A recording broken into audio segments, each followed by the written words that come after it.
see the comments. Yeah, I think because I feel like it's usually big. Well, we live now, so go ahead and get the talk. Live from the better dog, yeah.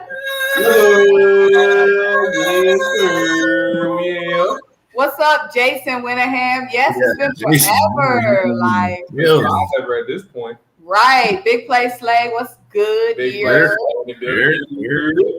So, Eric Graham, how you feeling? NBA free agency. We had to get you back. EG in the building. I'm in the building.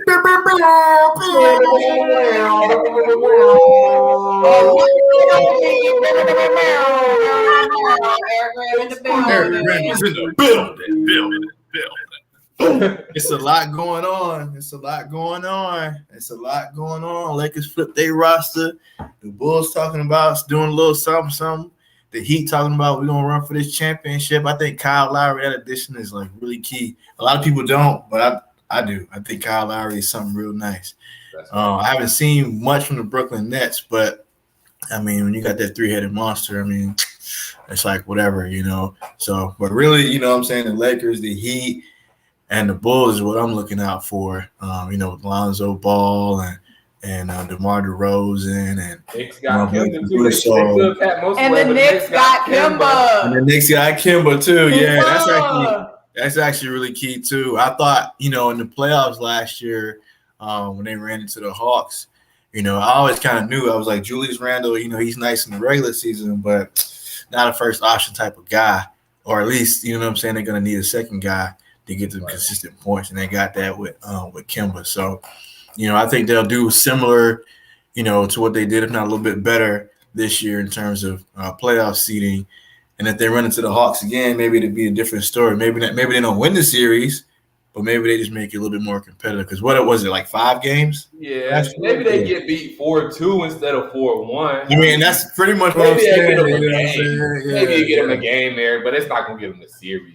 Never that. Yeah, like you were saying about the Nets. The Nets didn't even have to do anything but stay healthy this year. Right, yeah. So that's interesting. But I'm really the most interested in the Heat and the Bulls, because when I saw Jimmy Butler sign his extension, I was like, cute. And then when I got the Nets bombs after that the Heat were getting Kyle Lowry, that's huge. And I'm tired of people saying like, oh, these teams are creating these old super teams. Well, all the core players are old. They're win now. They're not waiting around to be in a development, being in a a young team. Right. All of these guys need to win now. Like these core pieces, Kyle Lowry, Jimmy Butler, they want to win now. Yeah. LeBron James, Melo, all the old heads the Lakers got. They're Russell Westbrook. They're win now. These are all win now people. So what do y'all expect them to go on a developing team and wait around 3-4 years when they're retired? They have to win now. That's why these units are so old. And the Sixers were interested in Kyle Lowry for a long time. Yeah. Shoot, what the heck you gonna do, bro? Like, because all these teams are getting so much better, and it's like it's Dame Lillard or bust for the Sixers, boy. Yeah. It's Dame Lillard because everybody's saying, Bradley Beal. Bradley Beal ain't enough. Well, and the Wizards did a little something, but I mean, you know, it's not enough. Yeah. I mean, Spencer Dinwiddie is nice, but not enough to, you know, do much different in the playoffs. I mean, if they get anywhere, it'd probably be a 7-8 seed. And, you know, they might win a game or two in the first round, but you know, that's pretty much a wrap after that. So, but yeah, in terms of the Sixers, you got that Ben Simmons situation. You know, I don't know. I saw a report earlier today. I was just scrolling through Twitter. I don't know how true it was, but they was like, yeah, he's pretty much not talking to anybody on that team or anybody involved with the Sixers. So, but I don't know how true that is. I was just scrolling through Twitter. I think it was on. I don't even know if it was a verified source, but I just saw that. I mean, so you think Ben gonna get traded, or you think he's sticking around?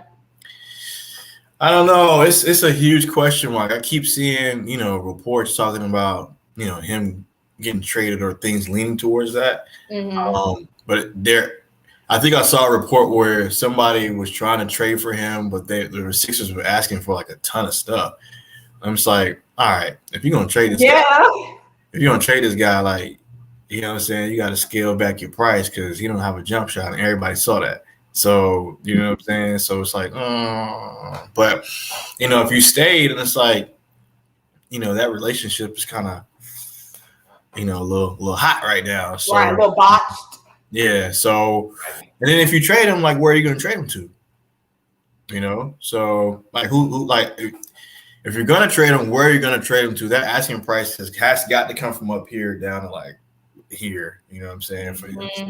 Because I mean, again, we all saw on full display last year. I mean, we can pull up the stats. Like, how many games did they go against the excess? I think it was like 6 or 7 games. 7 games. Yeah, and I think it was like 5 out of those 7 games, something like that. He did not attempt a shot in the fourth quarter. Yeah, he only attempted 3 shots in the fourth quarter out of 7 games. And he had a single digit scoring performance in, I think, most of those games. I don't know off the top of my head, but I know I saw the box score in a lot of those games. He had no more than 10 points.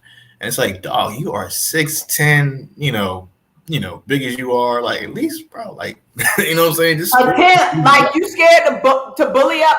See, my thing is, I watch the Sixers all season. Ben picks and chooses. See, it's complicated with me because I'm not even like trade men. Because my thing is, we wouldn't have been the #1 seed if it wasn't for Ben. Ben's defense, night in, night out. Ben takes nights off on offense, but he never, ever, ever, I've never seen him take a night off on defense.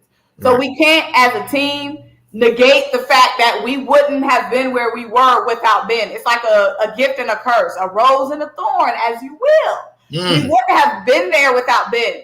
Ben's defense locking down the top guys night in and night out. We wouldn't have been there without Ben. Now, could Ben have helped us won? Yes, but it's like a double-edged sword. So when we're looking at these trade packages, we got to remember, when y'all trading Ben, y'all trading away a grade A defender can defend 1 through 5, night in and night out. So y'all, and our defense kept us in 1 billion games. So when y'all looking at Bradley Beal for Ben Simmons, okay, but y'all got to look at the drop off that we're going to have on defense. Like, is that offense going to supplement that defense that we're losing? And Ben bodied up Rudy Gobert. Ben bodied up freaking when we played the Lakers. Ben bodied up AD. He bodied up Marc Gasol. He bodied up anybody that was in the paint against the Lakers. So you're telling me Ben didn't think he had a fair chance against John Collins or Clint Capella? Ben didn't want to. Like, so let me put this out there. Let me ask you a question, Symone. Do you think, and we all know the focal point, the point that everybody talks about, the highlight that everybody talks about, when he passed up that dunk that he obviously had, he could have easily posterized Trae Young. Trae Young probably even moved out the way. Do you think that was mental, or do you think that was simple, he just didn't want to? See, I don't know what the heck it is, but I know when Ben wants to dominate, it's kind of like, and this could be a narrative I'm creating. It's kind of like he only plays when he has something to prove. Yeah. When we're playing Game 7 against the Atlanta Hawks, something to prove? I don't know if it's something internal going on with the Sixers, if it's a rift going on inside the organization type deal where, like, you know with the Eagles, like, we had all that inside stuff going on, and Doug Peterson throwing plays and stuff because it's like a lot. I don't know if it's inside-ish going on because Embiid missing those free throws, I swear Embiid missed them on purpose. I swear Embiid missed them on purpose. I swear. Yeah, I've seen to the point though. Ben there was no way he missed both those free throws. Yeah. He was tied. It's a free throw. It's Joel Embiid. But he tired, Symone. He gave it. You even said multiple times he gave his heart, life, blood, sweat, tears, and soul. But these dudes are professionals. They're gonna come on now. A free throw in Game 7. But he a big boy at the 7. And he's been a big boy several nights. And he that wasn't the first. Okay, anyway. 7 game series. I don't know what the heck going on with Ben. I don't know if it's mentally like he doesn't want to, but like I said, when we're playing teams where it's like, a big matchup, Rudy Gobert, how you drop 40 on Rudy Gobert, but you're scared to body up John Collins? It just doesn't add up. I'm like, does he not think this game is worthy of his full caliber? I don't know. So, but y'all, we gotta get into these questions, y'all. Let me say one more thing real quick. I think when it comes to Ben Simmons, just to put a bow on it, I think when it comes to Ben Simmons, For the Sixers, it's just going to be a point of, are y'all going to be able to figure things out, whether it's a riff or whether it's mental with Ben, whatever it is. Are y'all going to be able to figure it out? And can y'all win the championship with Ben? My thing is keep Ben Simmons and just bolster up our bench. Get us a legit bench. That's true. It wasn't just Ben Simmons that lost us. It was our bench not being able to help. So keep Ben and bolster up the bench. Okay, let's get y'all take on this.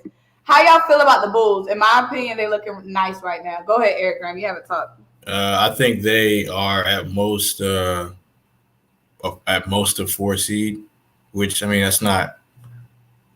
I think they're a 4 or 5 seed. That's not far fetched. I mean, especially when you got the defending champs and the Bucks and you got the Heat that just upgraded really nice with Kyle Lowry and the Hawks. Tucker.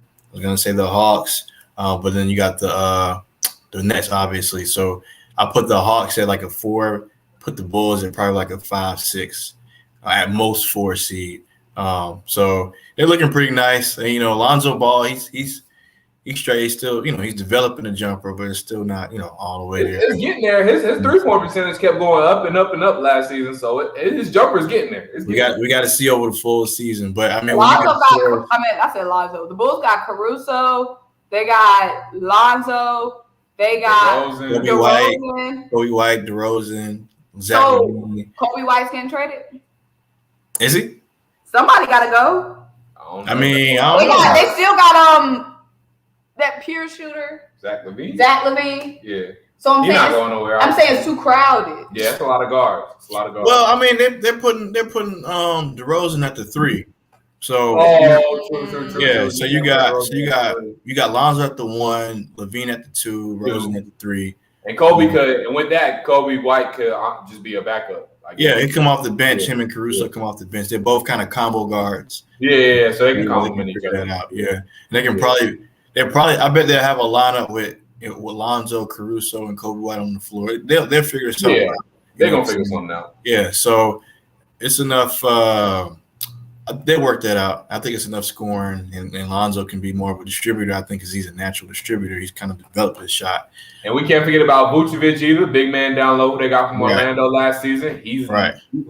He's nasty. He's raw. Right. So question for you guys. All right. Go ahead, finish up. No, yeah, that's all I was gonna say. I see my man Adrian saying 6 for the Bulls, and I would kind of put them at right around there, 5, maybe 6. They're probably more so competing with the Knicks. More than the Hawks or anybody else. I got a question for y'all too. What's up? The Hawks are looking like they stayed the same. We improved a little. I mean, we got them to the Eastern Conference Finals. Y'all stayed the same. We y'all didn't add anybody new. Y'all added Georgie Dang. Okay, overall, y'all stayed. Overall, we stayed the same. Yes. They got them to the Eastern Conference Finals. Going to the Eastern Conference Finals again with the same roster. Add Georgie Dang. Who else did y'all add? We got Georgie Dang. We got Georgie Dang. We re-signed Solomon Hill. No, I'm not talking about y'all had him. I'm saying new additions. New additions, just Georgie Dang. And then now reports are apparently we re-signed Lou Williams. Y'all did. Yeah. Y'all did. So y'all stayed. Lou Williams the same. Yeah, so the only new thing is Georgie Dang. I believe so. Yeah. So do y'all have the Hawks back in the Eastern? And let's say everybody's healthy. Nets, Bucks, let's just Hawks. Everybody's all healthy. Do you have the Hawks back in the Eastern Conference Finals? Same team, more experience. Cam Reddish healthy. Remember DeAndre Hunter healthy. But add Georgie Dang. No. Where do y'all have the Hawks? Fully healthy Hawks. Where do y'all have them? See, this is DeLon Wright. My bad. Yeah, DeLon Wright. My bad, Hawks Knights. Appreciate you. They added DeLon Wright too. Yeah. Yeah. So, go ahead. No, you go ahead. Healthy Hunter and healthy Cam. Yeah, healthy Hunter, healthy Cam. For me, honestly, and the Rooks. Jalen Johnson, Sharif Cooper. Well, Sharif Cooper's going to be on a 2-way deal, so we see how much he actually pays. Because they just announced Sharif Cooper's going to be on a 2-way deal. So we'll see. To me, it's all about our regular season and our seeding. If we get a high seed, if we're able to get a high seed, then yes. If we end up having a bad regular season due to injuries, but if you're saying everybody's healthy, yes, we're definitely back in the Eastern Conference Finals. Because depending on our route, the only trip up I think we could honestly have The Knicks are better, yes, but that's still a dub. With a healthy DeAndre Hunter, healthy Cam Reddish, who did not play against the Knicks. DeAndre Hunter was not fully healthy against the Knicks as well. So with healthy guys, I think we honestly back in the Eastern Conference Finals. But what about healthy Nets? Okay, and I think that's who we would face. No. That's who we would face. Let me ask you something. Remember, these are with the new Bulls. The new I'm Heat. worried about the new Bulls. The new Heat. The new Heat is the only thing that scares me. You ain't worried about that because they're in our division. Now, I ain't worried about that Bulls. But the new Bulls. The new Bulls. Oh my God.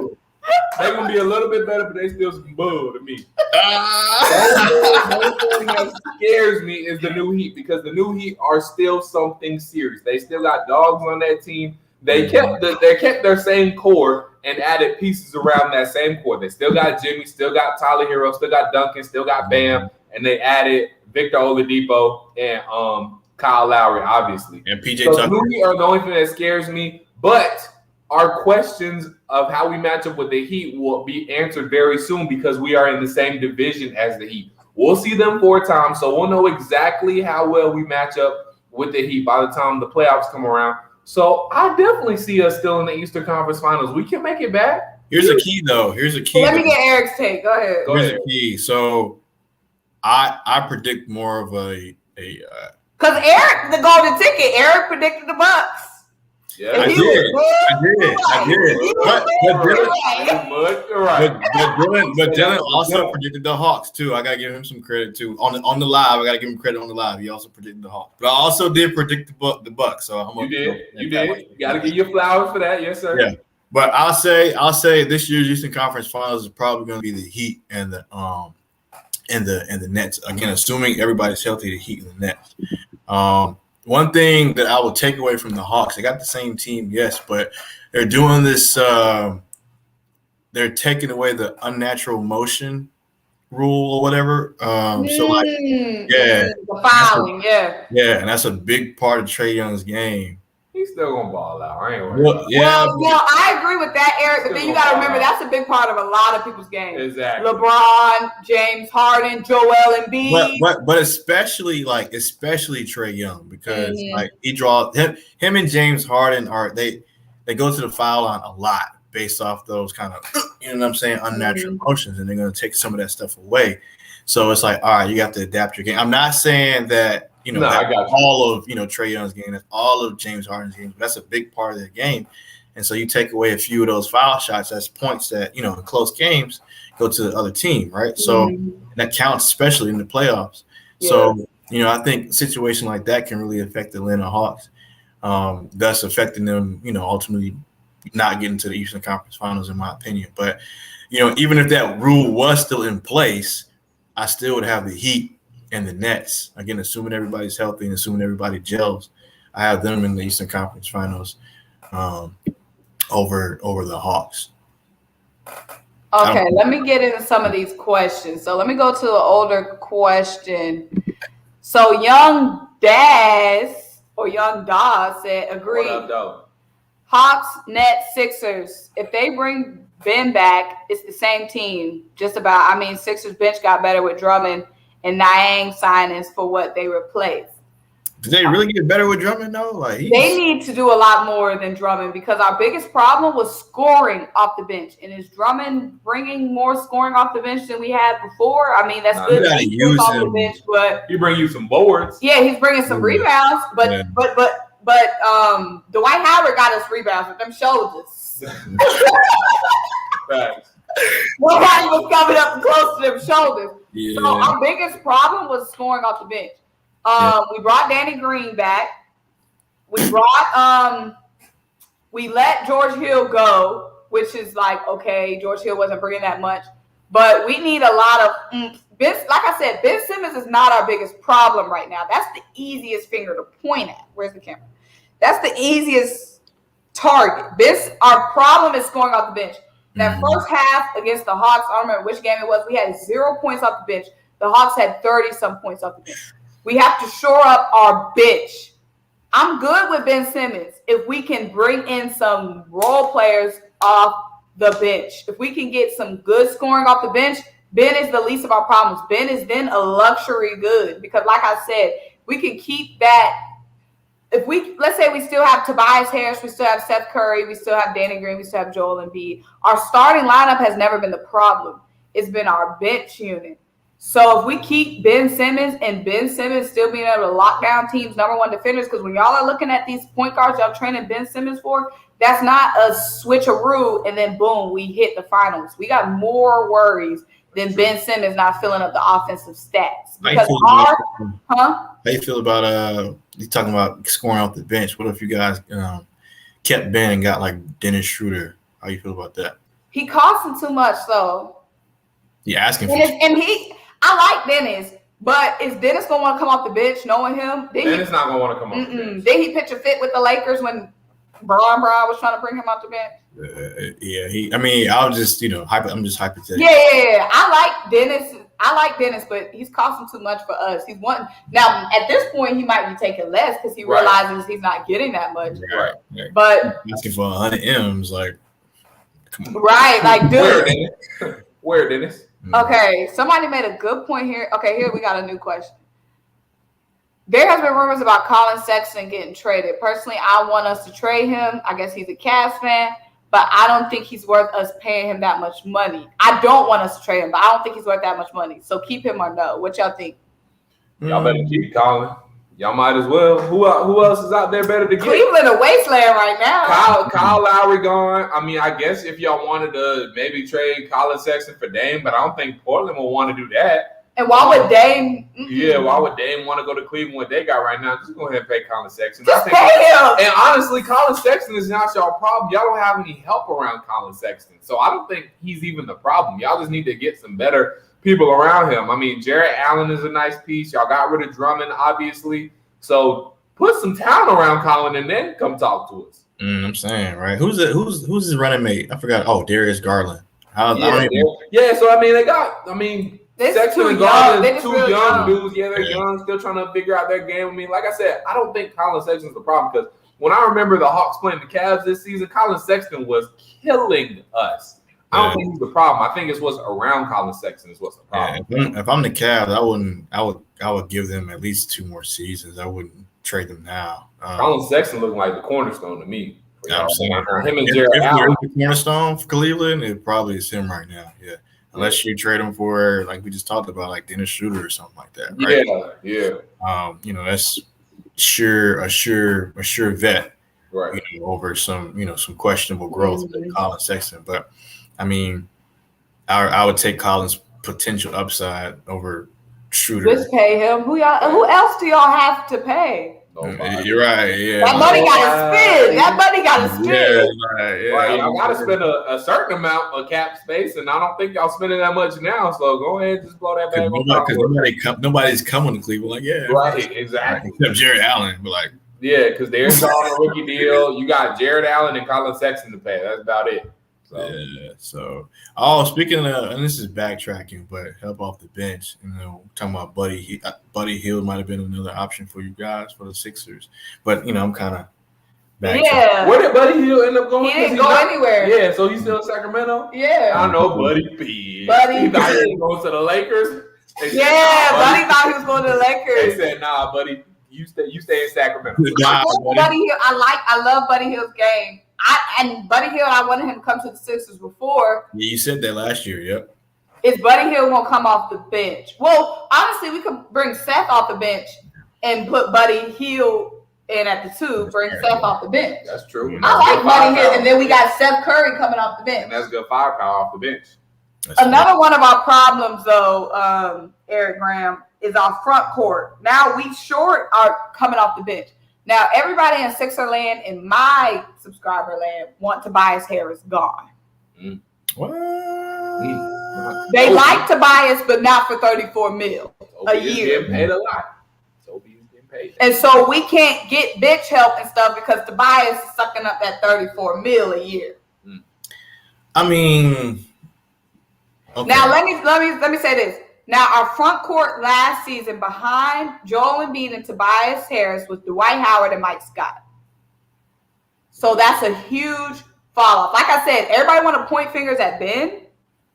Yeah, y'all bench was bad. And then, so Mike Scott hasn't been re-signed. Nope. Obviously, Dwight is gone. So now we have Andre Drummond, a huge plus in that bench front court. Right. But then still we have a big question mark about who's coming in behind Tobias. Now we're keeping Danny Green. Don't know if we're going to start Matisse and bring Danny off the bench or if Danny's going to start and Matisse come off the bench. It's a lot of questions, but we have a lot of questions on that 3-4 position too. It's not just the guard position off the bench. We have a lot of questions at that 3 and 4 off the bench. Yeah, I mean, it's a lot going on in Philly. It's a lot, and these other teams are just. And we didn't even talk. Oh, here Ty responded. He said, "Yeah, I agree. My Cavs have been sorry. LOL. We're moving on. There are a lot of NBA fans saying the Lakers are a super team. Do y'all think that as well?" Oh yeah, they're a super team. They're a super team. I ain't mad at them because one thing about LeBron James, he gonna put his squad together. So I ain't mad at the super team, but they definitely a super team. Yeah, I mean, yeah, you got LeBron James, Anthony Davis, and Russell Westbrook. So and Carmelo. Carmelo can still ball. Carmelo's more of a name. Denver Nuggets or New York Knicks Carmelo, but he's still Melo. He's more of a name now. He's more of a. If you didn't know who Carmelo Anthony was, you know what I'm saying. You just look at the game. He doesn't make them a super team. You know, he's more of a spot up shooter. I don't even know if he plays. He still doesn't play defense like that. So. Yeah, so I don't think he makes him a super team. I mean, I know he's the big name. It's Russ, AD, and LeBron that makes it a super team. Yeah, right. Yeah. And so you got 2 super teams in the NBA, you know, them and then the Nets. Same old team, Lakers. I don't like the Lakers, but they are going to be a problem in the West. Yeah, they're a super team, but not because of Carmelo. It's because of If it was just LeBron, AD, and Carmelo, that wouldn't be a super team. It is Westbrook that makes him a super team. But I'm saying Carmelo is he's definitely a little bit of he's the sprinkles. I'm not gonna say he's the icing on the cake, but he is sprinkle. Yeah, I mean he's a legend. I mean he's got skills, but I agree with Eric Graham. Take the name off of it, and he's just a depth piece. He's just a depth piece off the bench. You don't know what you're going to get. You can get a 20-point night from off the bench. You can get a 5-point night. You don't know what the hell you're going to get. That's fair. Yeah, I mean, he like KORKMAZ. Nah. Hey, we got some money in it. It's a whole lot of money in this. It's a whole lot of money in it. He said, finally got you that coffee money. Also, check out my Trae Young question. You know what? You opened the gate. Remember you used to say open the gate was a bot. Yeah, because he's giving bot. It's just a question mark. He's giving bot. But he's not that bot money spent, baby. He's not a bot. Put some respect on open the gate. Let's go check out his questions since that money talk. You know, money talk. That's right. In question for is he MVP caliber player? Oh yeah, he is. If he plays like he did in the playoffs all year, yeah. Oh yeah, no question. Yeah, no question. Caliber. I'm gonna tell y'all this right now. If Trae Young and the Atlanta Hawks find themselves a way, I'm not gonna say this is happening. I'm just putting it out there. If Trae Young, and this might be obvious, this might be stating obvious, but I'm gonna say it anyway. If Trae Young and the Atlanta Hawks find themselves a way to get the number 1 seed next year, Trae Young's win the MVP, period. Well, you don't think? Well, I mean, like I said, that might be stating obvious, but there you go. I had a good question for y'all, but I lost it. Yeah, that's really good. But yeah, he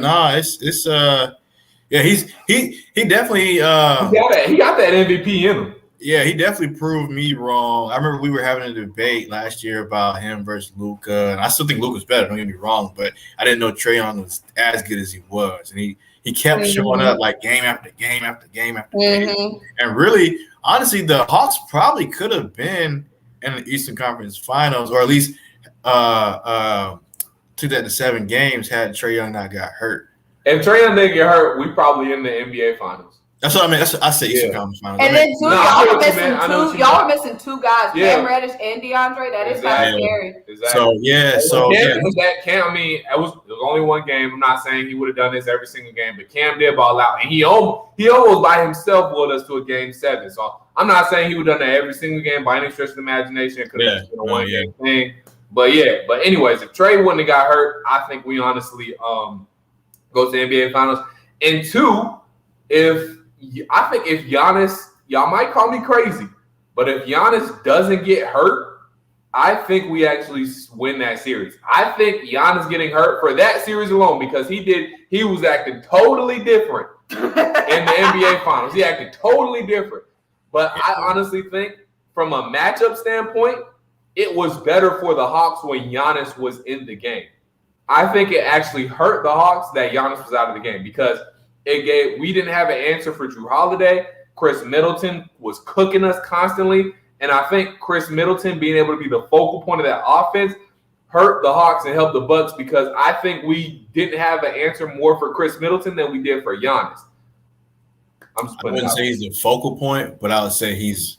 Well, no, I'm saying he was a focal point when Giannis got hurt. Okay, I think that helped the Bucks, because I think, like I said, just from a matchup standpoint, because in Phoenix it was different. If Giannis doesn't play against Phoenix, then Phoenix probably wins that finals. But against the Hawks, I think if Giannis stays in the series and he doesn't get hurt for those 2 games, because Bucks won both of those games that he was out. I think if Giannis doesn't get hurt, I think the Hawks win that series. I think it was one of them things that come down to matchups. I think it was a better matchup for us if Giannis actually would have played. Might be crazy, but. Okay. So we're going to get to this one question first, and then I got a good question. Okay. So Ty said, this is probably a dumb question. There are no dumb questions, Ty. But I'm a new fan, LOL. But are y'all NFL fans? If you are, who are y'all favorite teams? Mine is the Browns, since I'm born and raised in Cleveland. Fly, Eagles, fly. I rock with a bird too, but I rock with them dirty birds. I'm an Atlanta Falcons fan. Yeah, dude. And we got Cowboys. How about them Cowboys?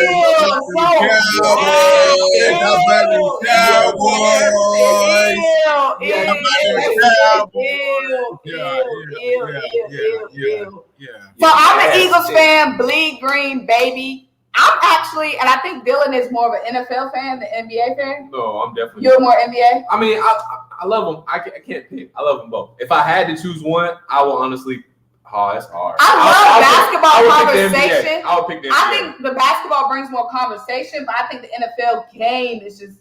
The I'm more of a football girl than NFL NBA. game. I will say this, just to keep it 100. The NFL game is way more exciting than the NBA game. It's brilliant. But I gravitate more towards the NBA because I actually play basketball, and I just love basketball.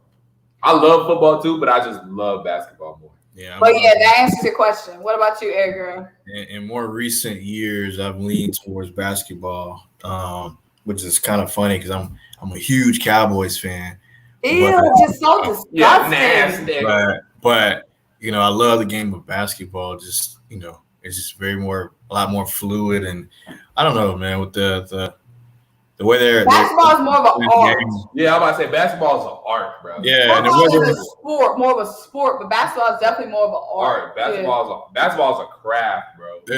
I get they're making the game safer, but it's just I don't know. It takes the quality of the game away from me in the NFL. A lot of players just don't do the same things that they used to do. Yeah. So I found basketball a lot more enjoyable for me to watch in recent years in the NFL. But huge Cowboys fan, but huge general NBA fan as well. So just a fan of the game of basketball. What's your okay, question? I got a big booming question for you guys. What's the big booming question? So the big storyline of the offseason, of course, is Russell Westbrook to the Lakers. And I'm going to save my take for the end. But I'm seeing a lot of people on Twitter saying Russ and LeBron cannot coexist. What's y'all's take on that? I think they can. I mean, I think I heard that Russell or LeBron requested for Russell to come to Lakers. I don't know if that's true or not, but I mean, they're talented enough to coexist. And then you got AD out there, and the big question was always Russ and his shooting. He's not going to put up 50 shots and only shoot 18 of them. Make 18 of them on the Lakers. You know what I'm saying? Like you got a superstar on LeBron and superstar AD on your team. You're not going to be jacking up shots. You know what I'm saying? And then the shooting in terms of efficiency, but also outside shooting. People seem to forget that he was teammates with Dwayne Wade, who was a similar player in terms of mid-range slasher, athletic guard that didn't really have much of an outside shot. I mean, he was a better shooter than Russell Westbrook, which isn't hard, but still not great, right? And they won and him and Wade won 2 championships. So it can definitely, now Wade was a 2 guard, not a point guard, but I mean, you know what I'm saying, still, you know, in the backcourt. So I think they can still, based on, you know, a similar comparison with Dwayne Wade in terms of both of them not being able to have an outside shot, both of them being slashers to the basket, which kind of merges with LeBron. I think they can, you know, make it work, especially with AD at that 4 or 5 spot. So I think it could work. For me, LeBron would have never brought Russell Westbrook in because, like you said, Eric, just like LeBron requested Russell Westbrook, LeBron running the show. Rob Pelinka is the GM, but LeBron is telling Rob Pelinka who to bring in and what contracts to work out, what contracts not to worry about. Come on now. We all know who's running the show over there in LA is LeBron James. And if LeBron James didn't think Russell Westbrook and him could coexist, Russell Westbrook would not be on this team. So, yes, they will make it work. Why? Because LeBron James wants it to work. And I know, and let's be real, Russell Westbrook wants a ring. He wants to win. That's why he agreed to come to LA in the first. I mean, I know it was a trade, but still, they both want to make it work. They'll make it work. They're professionals. They both want to win. They're going to make it work, period. Here's my thing. I'm sick and tired of the internet and freaking Twitter creating narratives. Talking about LeBron James and Russell Westbrook both need the spotlight. They both need the mud ball. First of all, Paul George had his best season playing beside Russell Westbrook. Now that's facts. Oof. Paul George was almost MVP before he got hurt playing with who? Russell Westbrook. You better preach. And look how Paul George is balling out without the Clippers, about to single-handedly wheel the Clippers without Kawhi Leonard. Okay. Russell Westbrook played with, I know KD wasn't KD then, James Harden wasn't James Harden then, but they were budding guys in the locker room and around the court. They were still going to be those guys. They were still had the potential.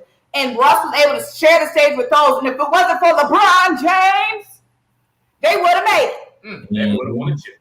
If it wasn't for LeBron James. LeBron James played with freaking, y'all talking about egos? Look, Russ was willing to share the stage with James Harden. Russell was sharing the stage with Paul George. And y'all talk about stat stuffer. Do y'all realize assists is a part of those stats? Which means sharing the ball. You got to pass it. LeBron James, y'all keep talking about, LeBron James would never share the ball. LeBron James was willing to team up with freaking the big 3 in Miami. And they LeBron James is not going to share the ball. And he came in to a team that was already established and already had their faces of the organization and faces of the team. And he came in and did what he had to do to win with those guys and built a long-lasting relationship with them. That's on period. LeBron James shared the stage with Kyrie Irving. He is willing to have another person. LeBron James welcomed AD in. He did.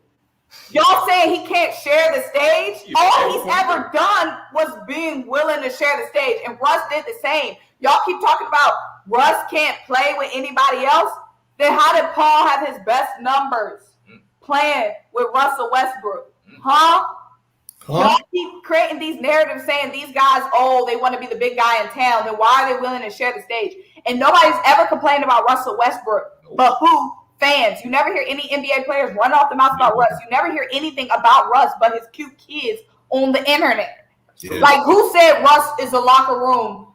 You can't play with Russ. Russ too big of an ego. Y'all made that up. They did. What players do you hear disrespecting Russ? Fake news. Nobody, baby. Nobody. Y'all create these narratives.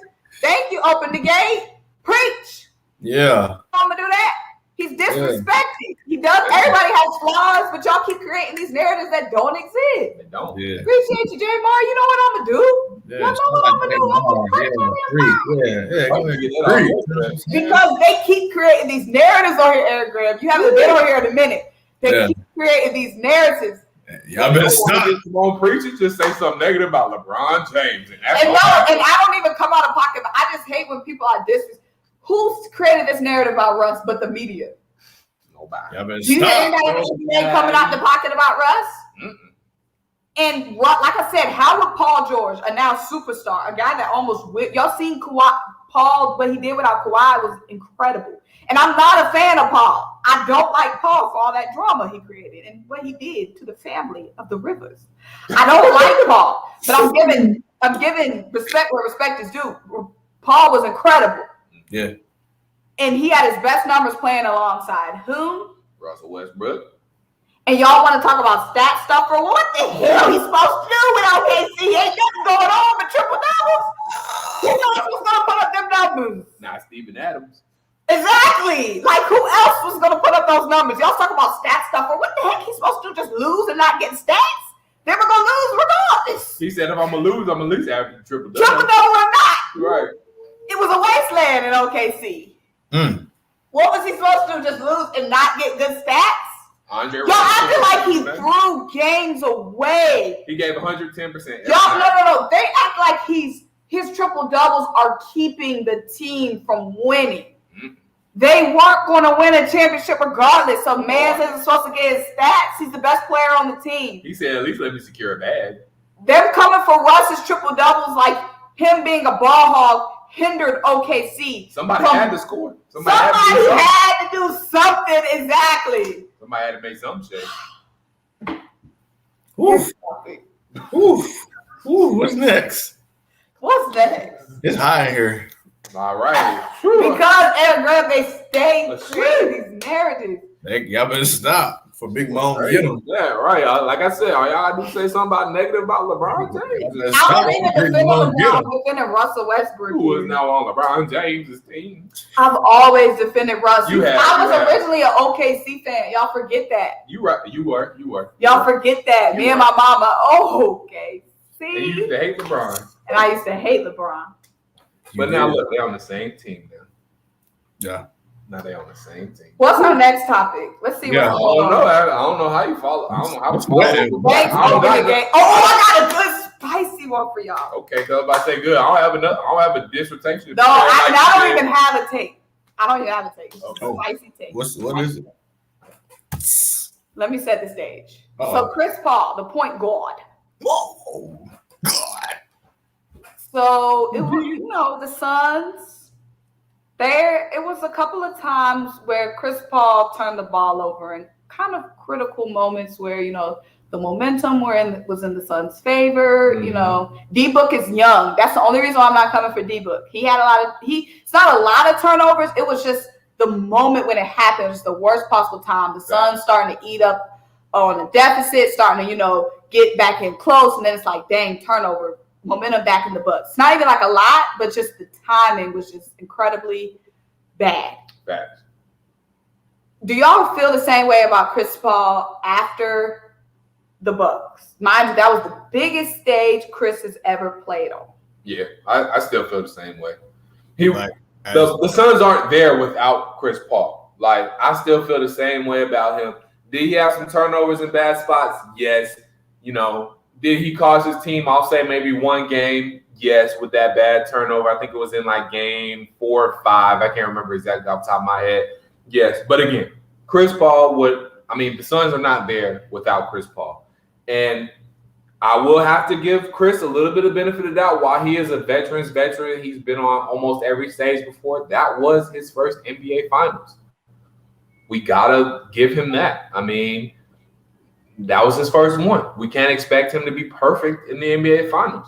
So, in his first NBA Finals. So, I still look at Chris Paul as a point guard, and I still have all the respect in the world for Chris Paul. It was just look at LeBron in his first NBA Finals. He choked. Okay, well, he won 40. He choked. But I'm saying, I'm just playing. I'm saying we're talking about performances. LeBron had a bad first NBA Finals too. Okay, we won 40. I know that does, but that has nothing to do with anything. I'm talking about young mistakes. I know, but we're still talking about performance and being one of the stars. I agree with that, but LeBron had been in the league for a minute by the time he got to his first Finals. Okay, but he had been in the league like 7 years. Okay, so I'm just saying, I'm just looking at the parallels. Your first NBA Finals is always stop. No, because that was 2007. He was in the league. No, he made it to his first Finals in 2011. No, it was his first finals. Oh, no. My bad. Okay, so it was his second finals. Because I'm talking about the Dallas Mavericks finals. LeBron had no chance in 2007. He had no chance. That's why I was. My bad. I forget he made it in 2007 because they got swept and he had no business. He had no business in there because Daniel Boobie Gibson being his second best player, and Mo Williams and Larry Hughes and Zydrunas Ilgauskas, and Drew Gooden. Nah, okay. I was on my 2011. My bad. Yeah, but I would say so. Back to the Chris Paul comment. Yeah, he's still Chris Paul. He's still, you know what I'm saying, probably the best point guard of his generation or whatever, if not top 2 or 3.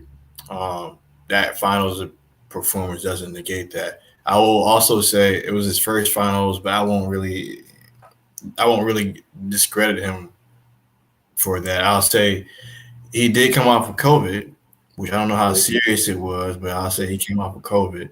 He did. And he also, I think he had some left wrist injury that wasn't disclosed until I think post finals or something like that. But you know what I'm saying, those are just 2 things, but he still could perform better. But that final performance, just to answer your question, doesn't detract from his overall legacy. I mean, he wasn't gonna. I think somebody had said, even one of the commenters that said, whatever happens, he only adds to his legacy with the championship. Losing doesn't subtract from it. Because you put in 16 years. 16 years is 16 years. You know what I'm saying? Even at this point, if let's say he had a Ben Simmons type of finals, right? He's still putting in 16 years worth of work, and it's not he's such a trash point guard. It's Chris Paul, it's CP3. You know what I'm saying? Doing what he's done, year after year. So. You can't really detract a whole lot from his resume just because of a finals appearance in his 16th year in the NBA. Hold on, real quick. And let's not forget about this. Not only was he coming off of COVID, not only did he probably have a wrist injury, but he was also hobbled in this way too. One of his back discus was probably at a place after Patrick Beverly shoved him so hard and grabbed his back, pitched his back in the back. That was the. He probably was limited mobility that way too. Let me ask y'all this: are the Suns running it back? No. No way. What about the Jazz? The Jazz haven't made that many moves. Nah, Jazz. I'm not gonna say they were. They'll be competitive, but they're gonna lose in the second round probably. People kept saying, "Oh, the Jazz were gonna be," I'm like, dog, they weren't no different from the Hawks. And here's the thing about the Jazz: you got Donovan Mitchell. Who else do you have? And even if you break down Donovan Mitchell's game, today, in basketball, you have to have a mid-range game. To win, you got to have a mid-range game. If you're going, you know what I'm saying? You got, or at least as a team, be able to score in the mid-range, or at least have somebody that can score in mid-range. It wasn't really, Donovan Mitchell, his game is he jacks up threes and he drives to the basket. We don't have a mid-range game. So that is not going to carry, a championship team unless you're somebody like Steph Curry. Right, where you're absolutely amazing. But outside of that, that's why you got guys the Bucks winning, because you look at Chris Middleton, you look at Giannis, they got that inside mid-range game, and you got, shooters outside of that. That's why you got LeBron constantly, doing what he's doing because he's great. He can operate in mid-range. Kawhi, mid-range god, you know what I'm saying? Chris Paul, he didn't win, but, part of the reason he got that team there is because of the mid-range. So, and his game is, as a point guard and spreading the ball out. So, you got to have a mid-range game in order to win. And I know that's a art that's being lost in the game, but that mid-range is really key. And the Utah Jazz, at least with their star, and really the whole team didn't really have that. So now I'll give them this: Mike Conley was injured for most of the playoffs, but still, even with him healthy, they weren't gonna win it all. Yeah. And this season with the Lakers doing what they did, and Jamal Murray's coming back for the Nuggets, so now they got to worry about them. They still got to worry about the Clippers. They're not even gonna make it out of the West. Like I said, they'll probably make it to the second round of the playoffs. To be honest, depending on who they matched up with, they might not even get out the first round. The Jazz just don't. I forgot about Jamal Murray. Yeah, Jamal Murray's coming back, so you got to worry about the Nuggets. Nah, but he's gonna come back. He's gonna come back from ACL. But they're a team that's going to be a thorn in side. Yeah. They're going to be in the playoffs. He gonna come back off ACL though, so it's gonna take him some time. Yeah, that's true. Because he tore his ACL real late in the season, so he won't be back until probably about mid-season or something like that. Yeah, and then you got to come back and like recoup because he's not gonna be. Yeah, that's like a full year's recovery time. So so you know he got to take his time with that. And then, like I said, even when he gets back on the court, it's still not gonna be like all of Jamal Murray. It's really gonna take until like the next season. And then with you saying that reminded me, Kawhi Leonard just had ACL surgery too, so we got to think about that. So Kawhi not going to be back for a little minute too. So I mean, the Jazz will be in the discussion. They aren't winning the championship though. I will say with Kawhi really quick though, his game isn't based off as much athleticism. No, that's facts. As a Jamal Murray. So because he's got muscle. And he knows how to pick his spots in the mid-range, right? So he'll still be effective, but maybe not as effective, but he'll still be one of the best players because his game is a little different. But. So is Kawhi re-signing, or is he going somewhere else? He's re-signing. Where he gonna go? Yeah, he's staying. He's staying. Unless you want to come to Atlanta. Or Philly, unless you go to Philly. But, you know what I'm saying? Like, who knows? Kawhi's such a wild card. He could stay. But question, what about the Warriors? The Warriors going to be back. What was Klay Thompson out with? He tore his Achilles. No, he tore his ACL. He tore something in his legs. He tore his Achilles 2 years ago, and then no. He tore his ACL in the finals against the Raptors. Then he was ready to come back. Then I think he tore his Achilles. He tore two bad things back to back. Yeah. But if the Warriors stay healthy, watch out for them, especially to see what they do with Kelly Oubre. Like, they keep Kelly Oubre, like Wiggins, because Wiggins is still there too, right? Mm-hmm. We tried to trade them for him. So the Warriors could be nasty still. The people be sleeping on the Warriors, but Klay really the only missing piece. You get James Wiseman back too, who seemed to have a promising year. So got you a nice big man. You still got Draymond Green, the glue guy. You got Klay Thompson. You got Steph Curry. You got Kelly Oubre. You got Andrew Wiggins. Like, they keep that nucleus together. The Warriors can make some noise now. I get them a 5 or 6 seed, but if I give them a low 6 seed. Yeah, look at the freaking. Y'all forgot who the Warriors were. No, I didn't forget. It's just so the Warriors. So you're thinking about the Warriors, you know what I'm saying? 2015. No, this was what. But no. I'm saying, I'm agreeing with you that they have great firepower. Like I said, I just don't think they're keeping up with who besides the Lakers and maybe the Clippers. Maybe the Clippers. You see what Paul did without Kawhi. But can he sustain that for a whole season? Why can't he? I'm not saying. But I'm saying with Kawhi. Okay, so they're what, a 3 seed? What, the Warriors? They're worse than. They're at worse. They're better than the Nuggets. They're probably better than the Nuggets. It all depends on. I respect the heck. You've heard me respect the heck out of Klay Thompson, but like my man Erica said. It's all about them injuries. And I'm not, okay, let's take injuries out of it. Because anybody can get injured any day. Yeah. So let's take fully healthy. Okay. The only thing that has me worried about the Warriors, is the fact that they could not beat the freaking Grizzlies without Klay to get into the playoffs. And they lost that first game too to the Lakers. That little play. Kelly Oubre and Klay were out, and James Wiseman. Oh, James was out. Yeah, okay. I'm gonna keep my eye out. And Kelly Oubre was hurt today. Kelly Oubre, James Wiseman, or Klay Thompson. I'm gonna keep my eye.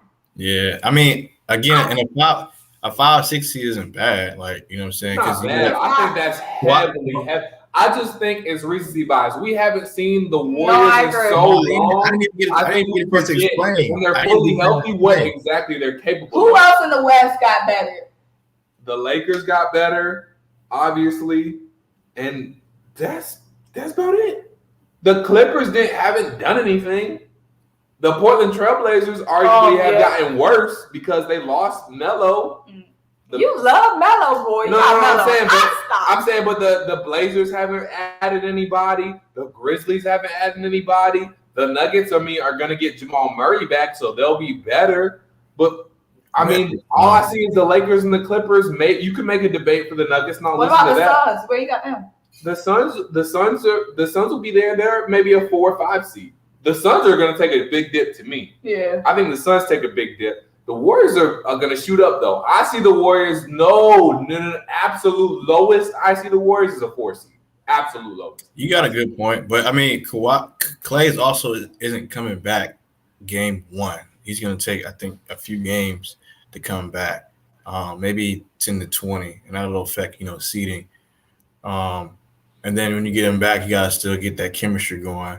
So it's going to take some time. But you have a good point, though, because nobody in the West outside of the Lakers really got better. A lot of people actually got worse. So it's with injuries or trades or departures. So you make a good point. So I would say from a 5 or 6 seed, I say a 4 or 5 seed.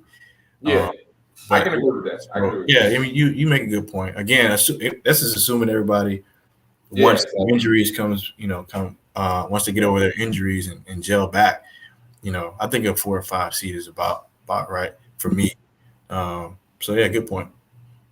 That boy Jersey boy in the building. He says, "What's up, Jersey boy? What y'all think about Sixers moves so far? Drummond, KORKMAZ signing Green back. I think Matisse should start over Danny. Still got to move Ben, but so far so good. So are the Sixers no championship. So are the Sixers even gonna move Ben at this point? Because my thing is, I don't care if they move Ben. Like I said, Ben is not the problem. Bring in straight Ben and bring in who?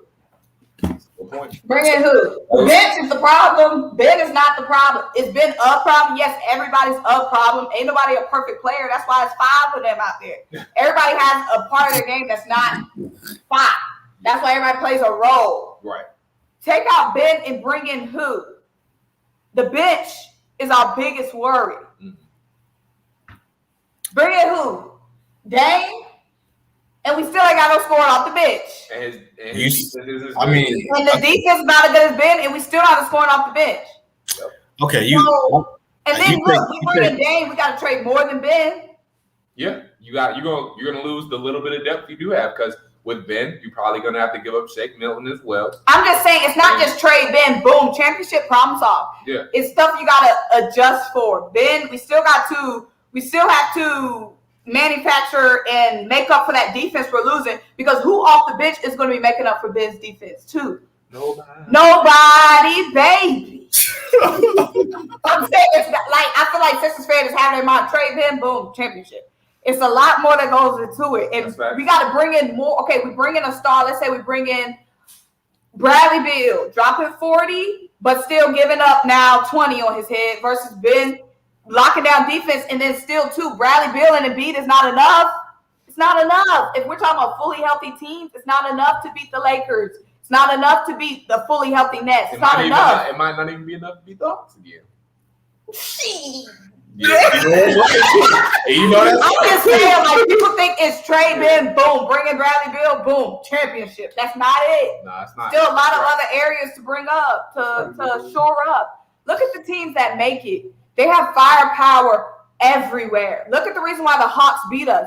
Because it's several guys that can take over and fill it up any given night. No, they got when the Suns made it as far as they made it, because there was several guys off the bench that could get hot any given moment. We have relied on them same starters, and then the bench just being a wild card. That's not it. You got to have that bench help. That's how these teams make it. They got that depth, baby. What up, Fred Moore? Jason Winningham disagrees. Ben Simmons is the problem because we can't run a half court. Look, I'm not saying Ben isn't a problem, but he's not the only problem. And Jason, you're saying he's not the most important. He's not the biggest problem in my mind. He's not the biggest problem in my mind. The biggest problem is that bench, not knowing if we're going to get a point off the bench in the playoffs. Yeah, like I said, Ben's offense is a big concern and it needs to be addressed. But it's not our only problem, is what I'm saying. It's not our only problem. Our bench is a huge problem, and we're helping that now. We are shoring that up. We got Andre Drummond. That's a big help. But it's just, are we going to get consistency off the bench? If we're going to get consistency off the bench, Dame is going to have to go to the bench at some point. Yep. And like I said, that defense locking down these defenders. We got to remember, too, at the end of the day, it ain't flashy, it ain't cute, baby, but defense wins championships. That's facts. And I'm not letting Ben off the hook. I am not at all. I'm not saying, does Ben need to help more offensively? Do we know what he can do? Do we know? I'm not even asking Ben to shoot threes. I'm saying attack the rack, baby, take over in the post. Like we know you can do. Like you could Rudy Gobert have him on skates. We know you can do it. I'm just saying it's just not a magical, trade Ben. Y'all think trade Ben is the easy move. But it ain't going to solve all the problems. Unless we're bringing in a floor general, like a Kyle Lowry would have been amazing. A Kawhi Leonard, a guard that can do it all. That would have been cool, Kyle Lowry. Yeah. Unless we're bringing in a floor general. But he's also from Philly. Mm-hmm. He wanted to go to the Heat and shows up. Two things. Don't talk about LeBron and create narratives, and don't talk about the 76 bench. And don't say Ben Simmons. No. Like I said, that's not it's the easy to point. First take is easy to trade Ben, but it's a deeper. You got to peel back a layer here. First of all, Ben, like I said, the man's never took a night off defensively. Never. He took a vacation on offense, though. He took a series off. All I'm saying is, you guys know it was more than Ben. The bench is concerning. And like I said, we're fixing that. We got Drummond. You can't say Ben isn't. He's not the only problem. How about that? He's not the only problem. He's not the sole issue. He's not the only problem. Like I said, is he a problem? It's hard to minimize that lack of productivity offensively. You can't minimize like 8 points. Or you 6'10" and super athletic? No, I'm not taking up for Ben in no way. I'm not saying. I know you're not taking up for him, but I don't want to minimize how impactful his lack of scoring was. Like he could have scored with ease. You know what I'm saying? So yes, the bench is a problem, and it's a big problem. But you can't. How I'm saying this, we have two big problems. Ben and the bench. We got two big problems. That's all I'm saying. And I'm just saying, too, when y'all looking at these trade packages, bring in X. We got to remember, can X defend the best of the best? Can X defend Trae Young? Can X defend Jamal Murray? Can X defend Trae Young? But I got you, though. I said, couldn't nobody defend Trae Young? I'm just saying. No, sir. Who's going to have the best chance? Who we going to put on? Okay, we got backcourt of Bradley Beal and Seth. Who's playing defense back? Who's playing defense? That's all I'm asking. That's the point. It's the same people that want to say, the Nets have no chance because the Nets don't play defense. Meanwhile, y'all are trying to trade our best defender and bring in somebody that doesn't play defense. Then that's to keep that same energy when you're talking about the Nets. That's all I'm saying, baby. But it's Kanye night in the A, baby. We got to get out of here. All right, yeah, I got some things to do too, but let's hope he released Donda tonight. He's supposed to be. Hey, did y'all know real quick before we go? Did y'all know on Apple Music? I'm about to show y'all on Apple Music. He got a whole thing. Where it go? Let me go to search. Here we go. I got Spotify. Oh, look. Can y'all see this? It's a Kanye West presents Donda. Wait, let me move up. Y'all see Kanye doing the most. This better be some heat. He got like a live. Let me click on it. Like it's a whole live stream. Okay, and like I said, this better be a gospel. He go. That's what I'm saying. Like he doing a lot, and it better be right because like last time it sounded too noisy, and it seemed like it wasn't overmodulated. The music was, but it seemed just too loud for really listening pleasure. But that was my mic, right? Yeah. Then he made us wait, but that's Kanye. He gonna do that anyway. Like I said, if the tickets wasn't free, we would be up in that job. Yeah, if the tickets wasn't free, we won't be going. Period. So. All right, well, y'all have a good little time. All right, my people. See you next time. Open the gate. Appreciate everybody that hopped in the live. Open the gate. Appreciate you supporting. Everybody that supported. Appreciate y'all. We're gonna be back soon. Easy. We'll be back live soon. Eric Graham, appreciate you, bro. Appreciate you, brother. Appreciate y'all, man. Yes, sir. Right. Hey, go ahead and get that YouTube up and running so we can tell these folks to support. Y'all, do y'all want Eric Graham to start a YouTube? Don't he need to start a YouTube? Yes, Eric Graham needs to start a YouTube. Go ahead. Go ahead and start that thing so everybody in here who's listening y'all, to Rocket with you, go ahead and subscribe to you, brother. Y'all coach me and I'll start one. How about that? Coach you, I gotta You go don't there need and to talk coach you. Just get on there and start talking. All right, man. We'll holler at y'all. All right. Bye. Peace.